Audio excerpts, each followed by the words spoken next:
제가 요양원에 가면은 마음을 참 불편하게 하는 분이 한 분 계십니다. 어떤 분이냐면은 제가 가가지고 다른 분들에게 이렇게 기도하면은 누구요 그래요. 그러고서는 뭐라 그러냐면은 가 그래요. 그럼 기분이 좋아요? 안 좋죠. 그래서 제가 그분에게도 기도해 드릴까요? 어디서 뭘 전하려고 그래요. 그러면 예수님 전하려고. 예수가 누군데? 예수가 뭔데? 막 그래요. 그럼 이런 마음을 들으면 기분이 상당히 안 좋습니다. 이분에게 기도하려다가 도리어 아주 문매를 맞는 것처럼 마음이 아주 불편해져요. 그러면 가면은 그분이 있으면 일부러 시선을 피해 가요. 그러면 다른 분들 각 방마다 다 기도해 주고 이러고 오는데, 근데 어느 날 이분이 갈비뼈가 부러졌는지 금이 갔는지 누워 계시더라고요.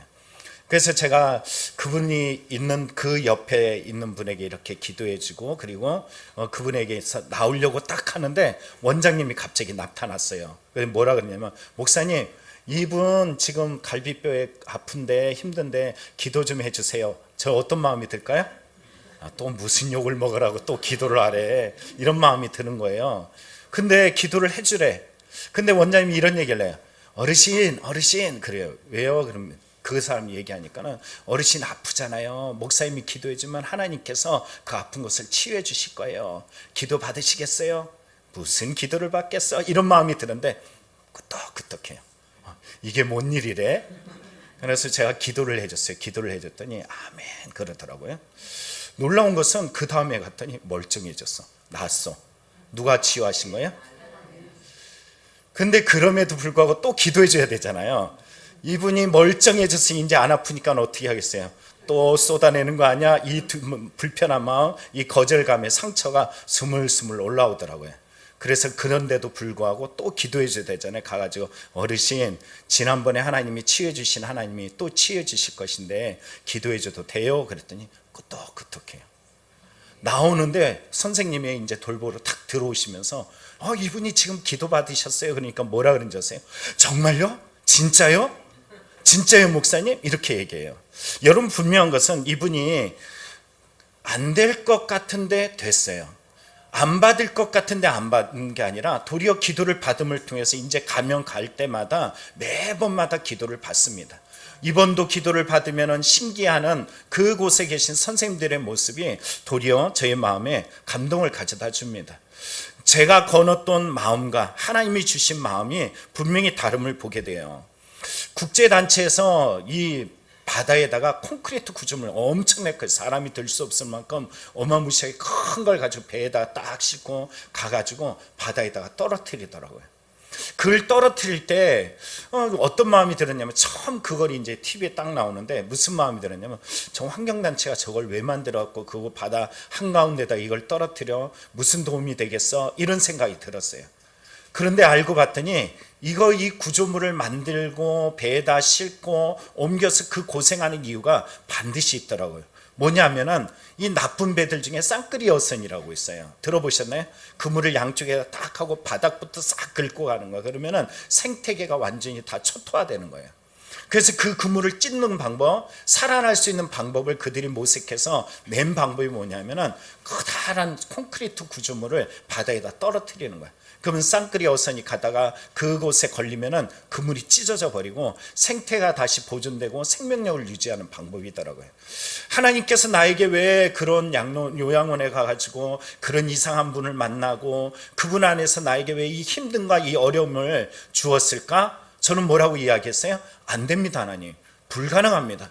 저분이 기도 받겠어? 기도해 주겠습니다 했을 때 안 될 거야 라고 이야기했지만, 그곳에서 제가 불가능하다는 시간을 통해서 하나님을 바라는 시간을 저에게 알려주셨더라고요. 여러분, 분명한 것은 이 땅에 살아가는 모든 삶의 시간에 인생이 왜 하나님께서 콘크리트 구조물을 이 잔잔하고 편안한 곳에다 왜 떨어뜨릴까 할 만큼 생각지 못한 어려움과 문제를 우리에게 딱 던져다 줍니다. 그런데 이 일들을 통해서 하나님은 우리에게 생명력을 공급하시고 그 안에서 생명력이 움터서 그 인생이 살아가는데 부족함이 없도록 풍요를 누리도록 하시기 위함이라는 것이에요. 여러분, 이번에 월드컵 보셨나요? 재밌으셨어요? 재밌었잖아요. 못해서 결국 결과는 우리 최 권사님 말한 것처럼 축구는 결과야 그런데 결과가 별로 안 좋았어 그랬죠. 그런데 이 축구를 보는데 어떤 마음이 들었냐면 참 안타깝더라고요. 이 패배의 원인이 되었던 자기들끼리 부딪히고 공이 떨어지고 상대 선수인 멕시코가 뻥 차가지고 골인을 했을 때 사람들의 그 분위기, 얼굴들 여러분 기억나시죠? 상당히 갑자기 샤해지고 야 이거 뭐야? 막 당황스러운 기색이 가득할 때 해설위원이 이런 말을 합니다. 다행인 것은 아직 시간이 많이 남아 있습니다. 급한 것과 빠른 것은 다른 것입니다. 제가 축구 보다가 도대체 이 사람 해설위원 누구지? 이 사람이 가지고 있는 이런 마음이라면은 어느 곳에 던져도 절대 패배하지 않을 거야. 어떤 고난과 어떤 어려움과 어떤 상처를 당해도 저의 누군지 모르겠지만 이런 마음을 가지면은 세상이 자기를 엄습하고 사방에 우겨씀을 당하는 이 고통의 실패자 앞에서도 이 사람이 가지고 있는 마음이라면 야 아직도 시간이 많이 있다라고 얘기해. 급한 것과 그리고 빠른 것은 다르다라는 새로운 눈을 가지고 달려가는 이 마음은 도대체 뭘까? 이 사람은 도대체 누구지? 그러면서 해설위원을 찾아보세요. 축구 보다 말고 던져버리고 이 사람 누굴까 찾아봤더니 이 사람 해설위원이 누구였는지 아세요? 이영표 해설위원이더라고요. 여러분 이 사람이 TV에 나와서 매번 하는 말이 뭡니까? 예수는 그리스도다예요. 부활신앙에 대해서 완벽한 신앙을 가지고 하나님 뜻 앞에 살아가는 이 사람은 모든 삶의 인생이 좌절이 아니라 낙심이 아니라 패배가 아니라 언제라도 일어설 수 있는 부활의 신앙의 능력이 그 안에 넘치는 것을 보게 됩니다. 그런데 오늘 본문에 보면 에스겔서가 바로 그런 이야기예요. 오늘 본문에 보면 에스겔서 36장 16절부터 21절로 보면 하나님께서 말씀하시기를 야 너희 죄로 인하여 이 땅이 더럽혀졌어. 그리고 열방 가운데 너희들이 포로로 끌려가서 사방에 흩어지게 되었어. 그리고 내 땅 그리고 내 이름이 모독을 받고 더럽혀졌어. 이렇게 말씀하셔요. 무슨 말씀이냐 하면 너희들 때문에 어느 곳에도 희망이 없어져서 이제는 더 이상 희망이라는 희자도 찾아볼 수 없을 만큼 완전히 무너졌네. 이 말씀을 하고 계세요. 그런데 놀라운 것은 오늘 에스겔서 36장은 희망을 말하고 있어요. 하나님께서 너희들에게 희망을 주실 거야, 회복을 주실 거야, 이렇게 말씀하십니다. 그들이 실패하였던 패배하였던 좌절하였던 이제는 희망이란 희자도 찾을 수 없은 완전히 좌절되고 낙심한 곳에서 하나님께서 희망을 말해주고 회복을 말해주고 있어요. 그런데 여기에 바로 당신의 마음, 하나님의 마음이 감춰져 있습니다.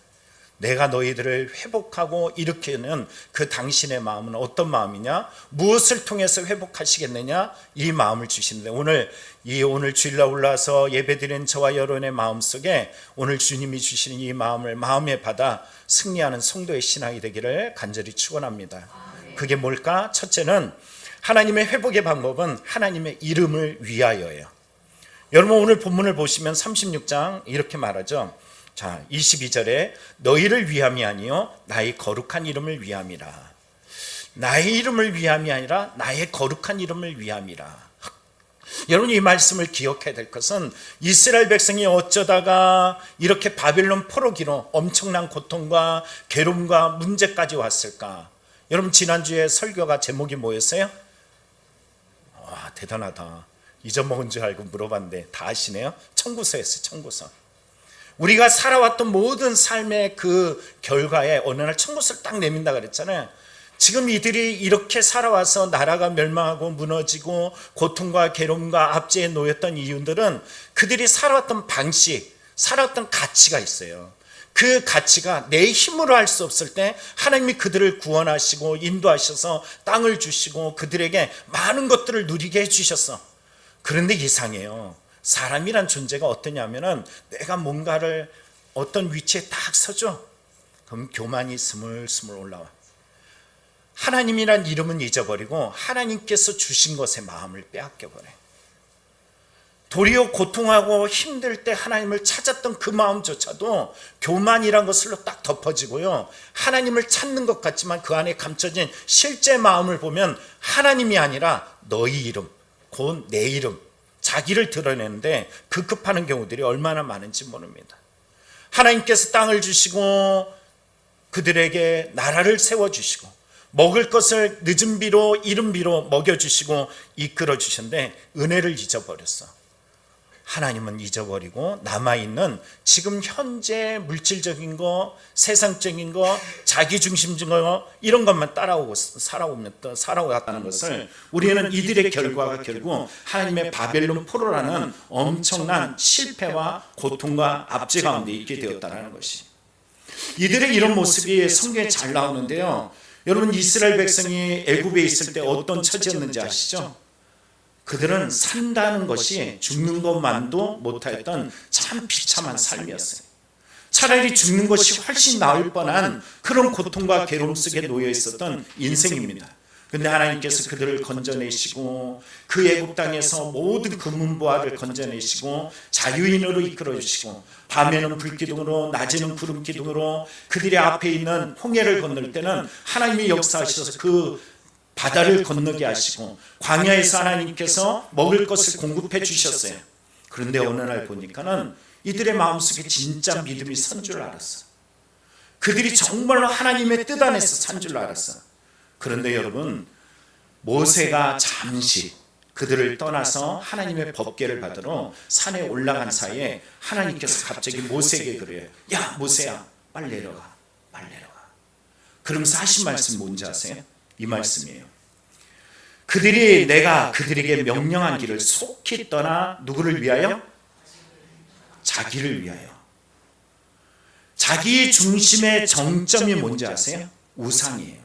어떤 사람은 성공이라는 우상, 어떤 사람은 자기 중심이라는 물질 또는 자기 기준, 욕망, 욕심, 수많은 것들이 우상을 이뤄가는 경우들이 많습니다. 하나님께서 말씀하시야, 야, 저놈들이 밑에 내려가서 하는 행동을 보니까는 자기를 위하여 우상을 만들어. 여러분, 10계명의 두 번째 계명이 뭐예요? 누구를 위하여? 자기를 위하여. 하나님이 주신 약속의 땅에 들어가서도 그들은 여전히 하나님을 저버립니다. 자기에게 필요한 것이라면 하나님을 저버리고 뭘 가져다 줘요? 자기의 재산, 자기의 성공, 자기의 부요, 자기의 모든 것들을 위해서 결국은 그들은 바알과 아세라를 하나님을 대신하죠. 하나님의 방법이 못마땅해서 결국은 자신들의 방법, 자신들의 선택, 자신들의 정점인 우상을 만들어서 하나님을 저버리고 심지어는 자기의 성공을 위해서 자기 자식마저도 인신제사로 내어놓으면서 결국 그 악한 길을 가고 맙니다. 여러분, 이러한 길들 여러분 한번 가만히 생각해 보십시오. 하나님은 이미 오래전부터 야, 너희들 그러다 실패해, 그러다 무너져, 그러다가 큰일 나, 그러면서 문제마다 이기는 방법을 알려주셨어요. 먼저 우리는 사무엘상 17장에 나온 이야기처럼 골리앗과 다윗의 싸움을 보십시오. 상대는 골리앗은 엄청난 키에다가 군사력을 가지고 그려는 군사적인 여러 가지 전술과 전략을 가지고 힘을 가지고 있을 때 다윗이 이 전쟁을 이기는 방법이 뭐였어요? 누구의 이름으로? 만군의 여호와의 이름으로였어요. 여러분, 아브라함에게 하나님께서 그 아들을 딱 주셨죠? 아들을 줬을 때 하나님이 그를 시험하기 위해서 고난 중에 이끌어갑니다. 뭐라고 말씀하시냐면, 아브라함아, 네가 살아가는 독자를 내가 지시한 땅에다 갖다 바쳐, 이렇게 말했어요. 여러분, 이 시험 앞에 흔들릴만 하잖아요. 3일길을 감에 있어서 정말로 뒤돌아오고 싶은, 순종보다는 도리어 이 모든 것들을 포기하고 싶은 마음이 생길 수 있잖아요. 그런데 성경을 보다 보면 아브라함이 흔들리지 아니했던 이유들을 발견할 수 있는 대목이 나옵니다. 성경은 이렇게 말해요. 아브라함이 이르되 내 아들아, 번제할 어린 양은 하나님이 누구를 위하여? 자기를 위하여 친히 준비하시리라. 나의 삶이 지금 고난이 있고 문제가 있고 아픔이 있어도 이 모든 것들은 하나님이 주셨기 때문에 누가 준비하실 것이다? 하나님이. 누구를 위하여? 그렇습니다. 하나님이 자기를 위하여 준비하실 것이라는 분명한 확신이 있었어요. 3일길을 가는 그 길 내내 흔들리지 않고 있습니다. 이제 우리가 오늘부로부터 이제 요나서, 새벽 예배 원래 요나서인데 이 요나서를 보다 보면 요나가 하나님의 음성을 들을 줄 알았을까요? 못 들었을까요? 들었어요. 하나님과 깊은 교제를 했어.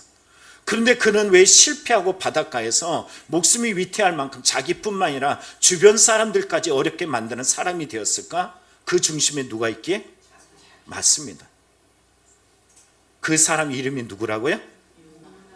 자, 그 사람 이름이 누구라고요? 그렇습니다. 그게 나예요. 하나님을 위해서 살지 아니하고 하나님 알고 있습니다, 하나님 뜻 알고 있습니다, 기적과 이적을 체험했습니다 라고 이야기하지만 쉼없는 이 인생 속에서 우리는 요나의 삶을 살아가고 있어요. 이런 나를 깨우치기 위해서 하나님의 방법은 뭐냐면 콘크리트, 인생의 고난을 내 삶의 앞에다가 딱 떨어뜨리는 거예요. 그 그물을 찢어야 돼요. 그 그물을 찢는 방법이 뭔지 아십니까? 우리의 입술에 이런 기도가 나오게 하는 방법이에요. 함께 같이 한번 읽어봅니다. 시작. 아빠 아버지여, 아버지께서는 모든 것이 가능하오니 이 잔을 내게서 옮기시옵소서. 그러나 나의 원대로 마옵시고 아버지의 원대로 하옵소서. 인생의 고난과 아픔과 괴로움과 문제 앞에서 하나님이 당신을 구원하는 방법은요, 십자가 앞에 딱 그 앞에 서나갈 때 두려움과 염려 앞에서 빠져나오고 싶은 마음이죠. 그러나 그 가운데서 나의 원대로 마옵시고 아버지의 뜻대로 되기를 원하나이다, 내가 아니라 아버지 뜻이라는 이 확증과 확신의 마음을 가지고 있으면요, 십자가를 능히 이기고도 남는 하나님의 능력이 그 가운데 나타나게 됩니다. 이게 뭐라고 이야기하냐면 성경은 우리에게 뭐라 그래요? 거룩이라고 표현해요. 이걸 구별이라고 표현해요. 에스겔서 36장을 통해서 우리에게 주시는 말씀이 바로 이와 같습니다. 이렇게 말합니다. 내가 너희를 여러 나라 가운데 인도하여 내고 여러 민족 가운데 모아 데리고 고국 땅에 들어가서 맑은 물을 너희에게 뿌려서 너희로 정결하게 하되 곧 너희 모든 더러운 것에서와 모든 우상 숭배에서 너희를 정결하게 할 것이다 라고 이야기하고 있어요. 하나님은 우리에게 정결이라는 거룩함, 하나님의 정결이라는 거룩함을 통하여 구별됨이라는 것을 만들어 가겠대요. 사람은 자기들을 위해서 살아가지만 하나님의 구원의 방식은 항상 네 뜻, 네 생각 모든 것들을 내려놓고 하나님의 회복의 방법인 거룩성 앞에서 자기를 쳐서 복종하면 그때부터 누가 일하셔요? 하나님이 일하셔요.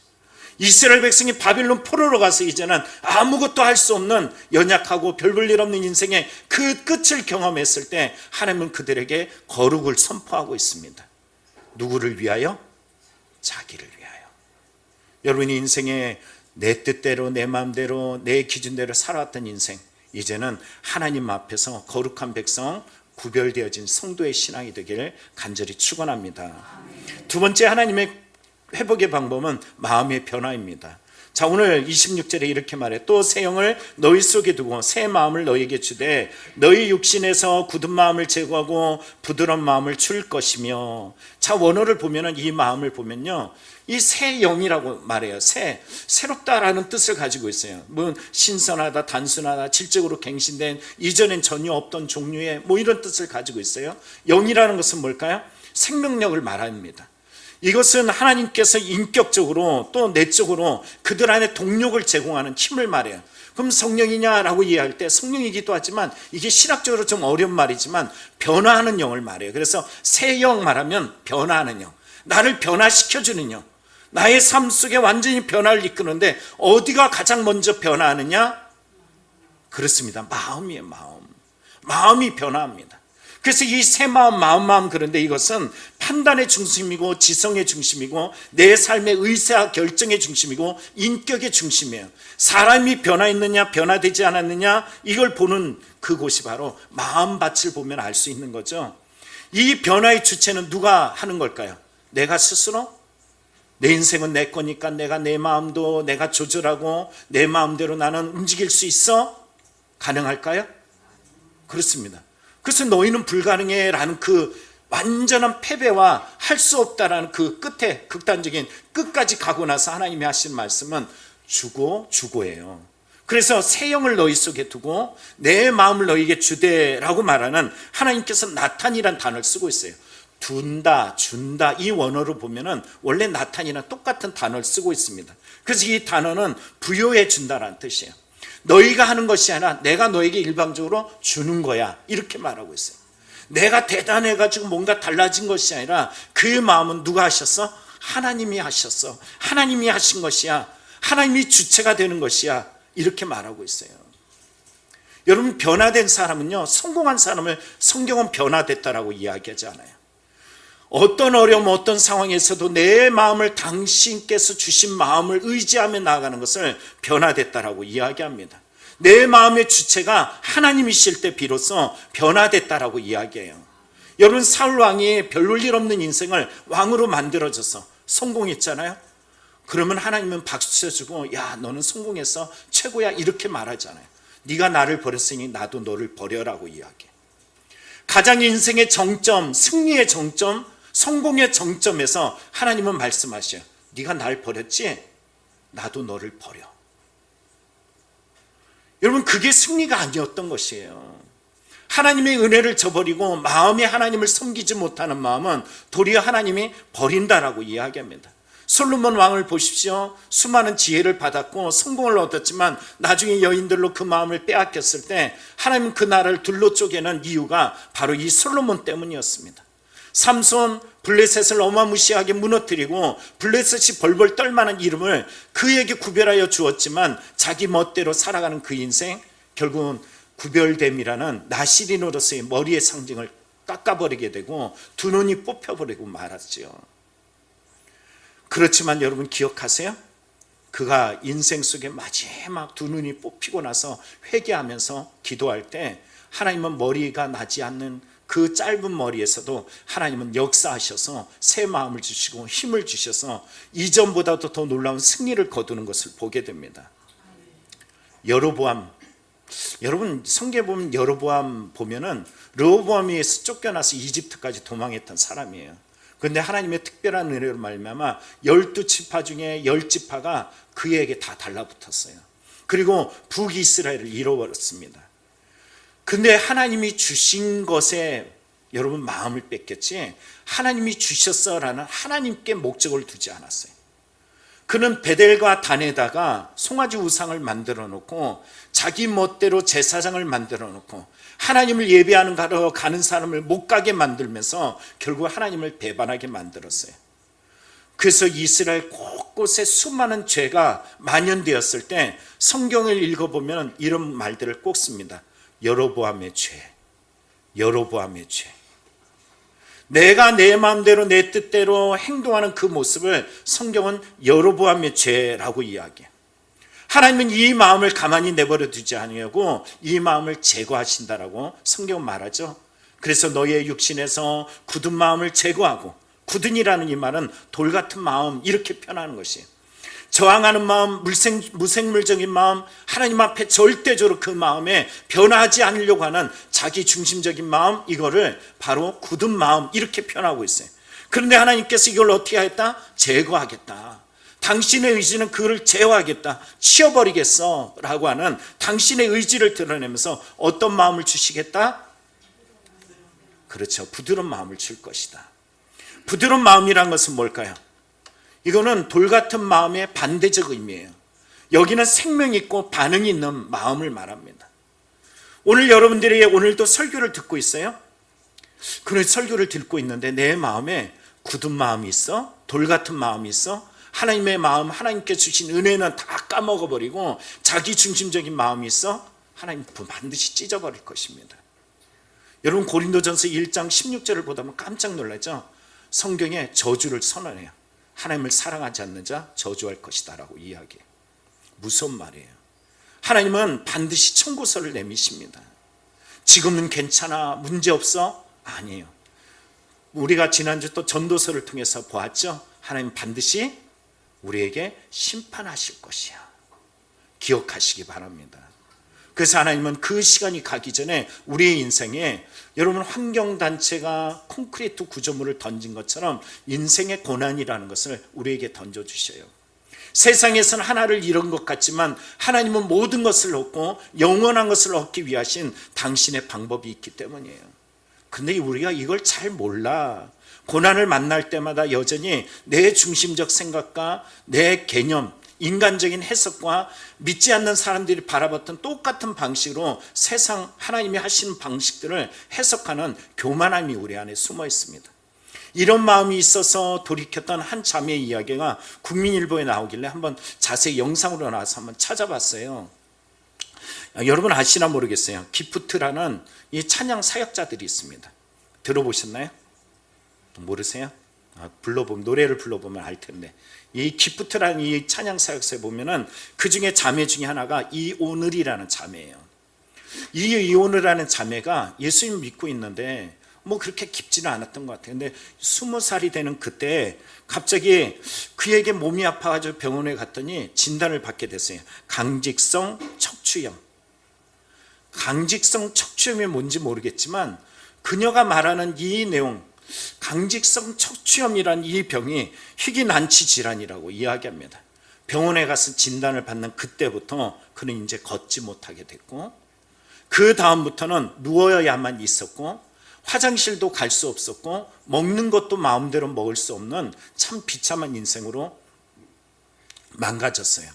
스스로 말할 때 이게 저주 같은 삶이죠. 그러는 이것을 우리는 말할 때 죽음에 가까워졌다라고 표현을 합니다. 그가 이런 말을 해요. 하나님을 이해할 수가 없었대요. 왜 내가 알아서 잘 사는데 하나님은 왜 내 삶에 개입하여 가지고 이렇게 힘들게 하느냐라는 말을 합니다. 그 고난 속에, 그 고통 속에, 정말 그 죽음이라는 임박해오는 이 어려움 속에서 하나님 앞에 이 대답을 얻기 위해서 성경을 읽다가 얻은 것이 있다라는 거예요. 성경을 딱 보는데 한 가지가 눈에 딱 들어왔대. 따라해 보십시오. 죄의 삭은 사망이다. 저는 사실 성경을 쭉 읽었던 수많은 사람들이 은혜 받았다라는 이야기를 많이 들었지만 이 자매처럼 죄의 삭은 사망이다를 보면서 은혜 받은 사람은 처음이었어요. 사실 자기의 죽음에 임박하는 그 고통과 괴로움 속에 성경을 통해서 보여줬던 것은 죄의 삭은 사망이다. 그래, 이 땅에는 죽음이 존재하는구나, 죄가 존재하고 죽음이 존재하는구나. 그래, 이 죽음의 경험을 통해서 깨달은 것은 사고는 죽음이 이 세상에 있기 때문에 올 수밖에 없는 것이야. 여러분의 인생과 삶 속에 고난, 문제, 어려움, 그래요, 이건 당연하게 오는 것입니다. 근데 이 문제를 우리가 하나님께서 나를 그냥 세상의 완전한 죽음으로 내어놓기 위한 것이 아니라 나를 그 운명에서 건져내기 위해서, 그 죄의 삭은 사망이다라는 이 자리에서 구원하기 위해서 하셨던 것이 뭐냐면, 하나님이 하나님으로서 가장 할 수 있는 최고의 것이 뭐냐면 당신의 아들을 이 땅에 보내셔서 나의 죄를 위해 대신 죽으시고 나를 위해서 다시 살아나신 것이라는 것을 믿게 되었다라는 것이에요. 이 고백을 하면서도 자매는 말을 잇지 못하고 눈물로 이어갑니다. 자기의 몸이 그는 완전히 치유됐느냐? 그러지 않아요. 여전히 지금도 약을 먹지 않으면 불가능한 통제 앞에 서 있대요.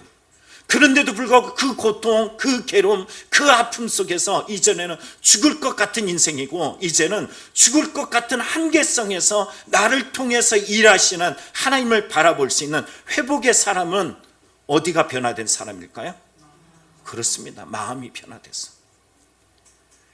이 몸이 약에 의해서 겨우겨우 인생을 살아가지만 이 유명 찬양 사역자가 돼서 그 몸을 이끌고 작은 교회, 이런 교회, 저런 교회 청년들 앞에 찾아가서 자신의 그 아픔을 그대로 쏟아내면서 이런 나를 사용하시는 놀라운 고백이 어디로부터 온 거예요? 마음의 변화에서 온 거예요.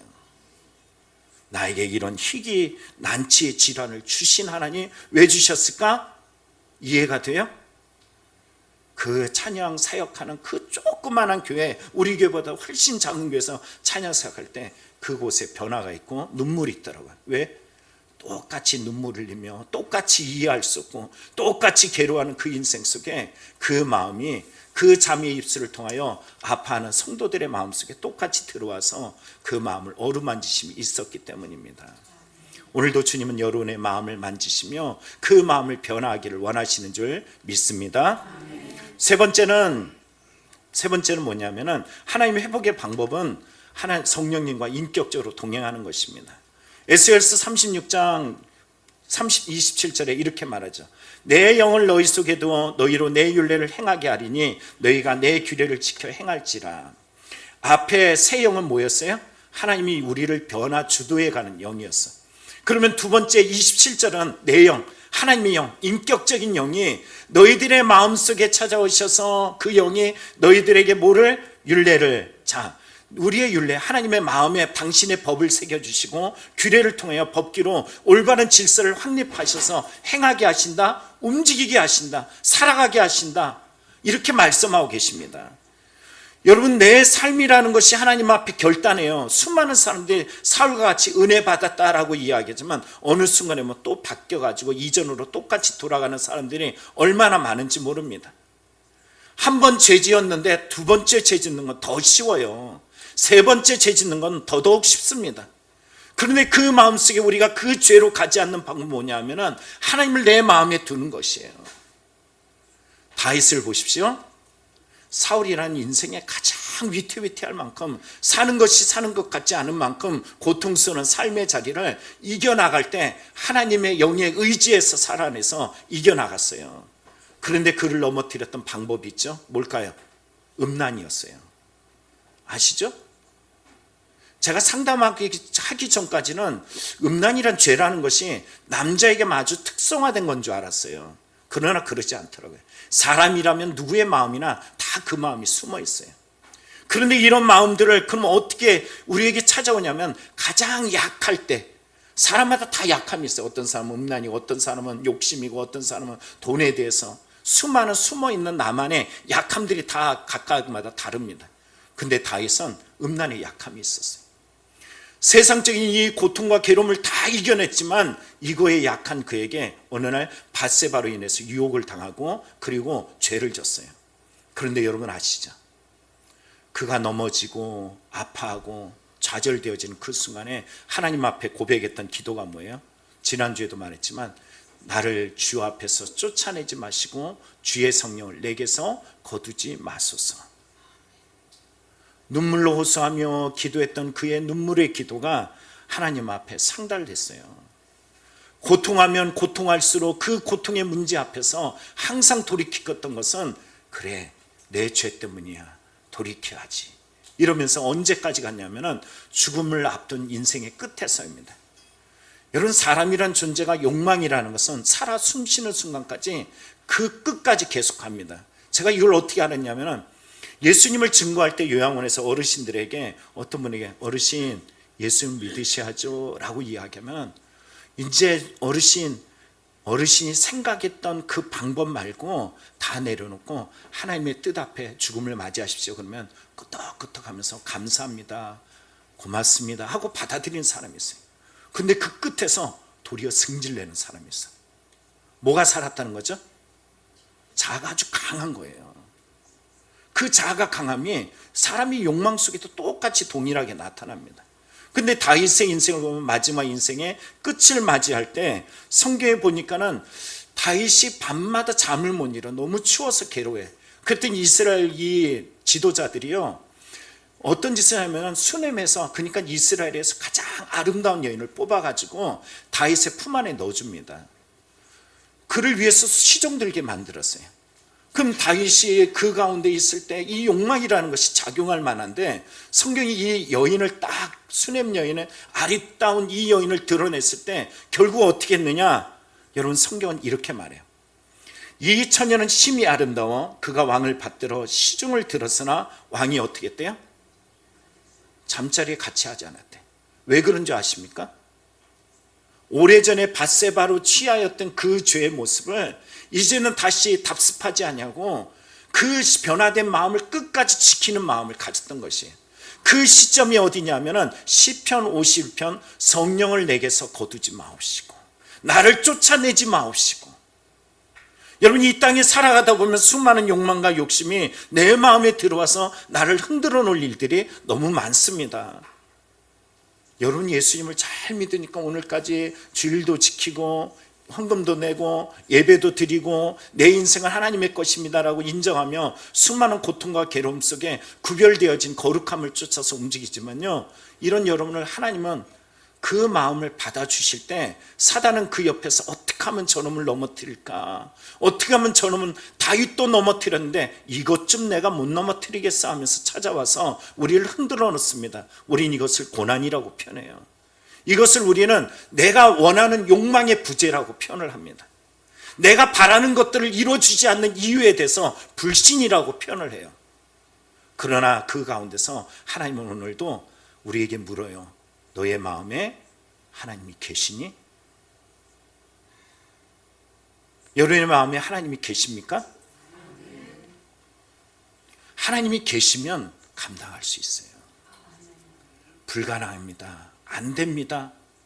여러분 성경에 보면은 스가랴 4장에 바벨론 포로에서 재건되는 이 성전 이야기를 뭐라 그랬냐면은 이미 바벨론 포로예요. 무슨 희망이란 희자를 찾아볼 수 없는 상황 속에 그 성전을 세워가겠대. 그런데 그 성전을 세워갈 힘이 뭐냐? 이렇게 말해요. 빨간 글씨로 제가 썼죠. 이는 힘으로 되지 아니하며 능력으로 되지 아니하고 뭘로 된다고요? 오직 나의 영으로 되느니라. 어제 한 권사님이 그런 고백을 하더라고요. 막 힘들고 어려울 때 하나님이 찬양을 딱 생각나게 한대. 누가 하는 걸까요? 내가 하는 거예요? 누가 하는 거예요? 하나님이 하시는 거예요. 내 안에서 그 하나님이 나를 움직이세요. 죄 지으려고 하면은 찬양이 떠오르고, 죄 지으려고 하면은 말씀이 떠오르고. 희한히 저도 목회를 그만두고 싶었던 때가 있어요. 누구한테 얘기했었죠? 그만두고 싶을 때 대만은 세상을 사랑해서 세상으로 나갔더라. 왜 목회를 그만두고 싶을 때 하루 종일 내 머릿속에 맴도는 이거 지우려고 해도 지워지지 않는, 대만은 세상을 사랑해서 세상으로 나갔더라. 대만은 세상을 사랑해서 세상을, 하루 종일 그렇게 괴롭히더니 하겠습니다 하니까 그 다음 생각 안 나더라고요. 우리 인생이 왜 하나님께서 그렇게 내 마음속에 계속 탄식하시면서 말씀하실까? 내가 너 안에 있어. 너는 내가 살아가는 자녀야. 내가 너와 함께 할 거야. 그 약속을 실현하시면서 움직이시는 줄 믿습니다. 말씀을 마칩니다. 지금 이스라엘 백성들은 희망이 없어요.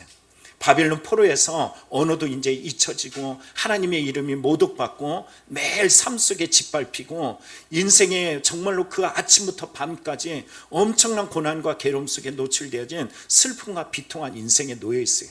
그런데 불구하고 하나님은 불가능하다, 그 자리 안 됩니다 라고 스스로 고백하는 그 시점에서 당신의 마음을 알려주고 있어요. 네가 중심이 되면 안 돼. 나를 위해서 살아. 나를 위해서 살아. 두 번째 뭐라 그래요? 너의 마음이 변화돼야 돼. 내가 원하는 마음이 뭔지 아니? 그 마음을 가지면 회복할 수 있어. 세 번째는 뭐야? 성령님의 인격적으로 네 안에 거하시는 그 하나님을 매일같이 알아 있는지, 살아 계시는지, 숨 쉬는지, 너에게 뭐라고 말씀하시는지 기울이면서 그 음성에 살아내. 오늘 이 음성을 듣고 여러분들의 삶 속에 하나님의 회복의 방법, 인생은 우리는 제가 서두에 말했던 것처럼 환경 그 보존자들이 큰 콘크리트 바위를 바다에 던지는 것처럼 내 인생에 안 돼라고 하는 그 시점에 고난이라는 이름으로 던져냅니다. 그러나 그 자리에 하나님은 뭘 하셔요? 거기서 나를 회복하실 당신의 마음을 두셨습니다. 찬양대가 찬양했던 고백 기억나세요? 주님 마음 내게 주소서 내 아버지. 여러분, 이제는 우리가 해야 될 상황입니다. 주님 마음 주시옵소서.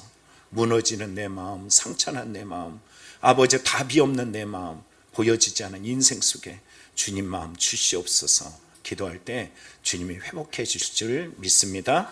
기도하겠습니다.